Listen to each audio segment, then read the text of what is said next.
নিশ্চিন্তে নিরাপত্তার সাথে নিজের জীবন এখানে নির্বাহ করছেন।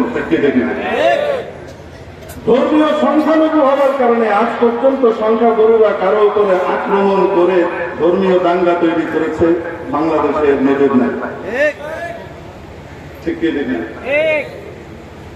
মেরে মুহতারাম দোস্ত, এই অল্প ঐক্যটাও অনেকে বরদাস্ত করতে পারছে না।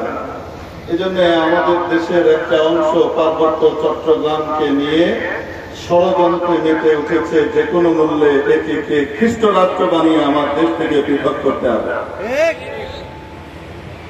এই চক্রান্তের জানার মাননীয় প্রধানমন্ত্রী আজ কয়েকদিন আগে দিয়েছেন, অথচ আলেম ওলামারা আজ থেকে 35-40 বছর আগ থেকে এই ব্যাপারে জাতিকে সতর্ক করে আসছেন। ঠিক ঠিক না? আজ থেকে 40 বছর আগ থেকে আলেম ওলামারা বলছেন এদেশে নন গভর্নমেন্ট অর্গানাইজেশন, বেসরকারি সাহায্য সংস্থা যেগুলো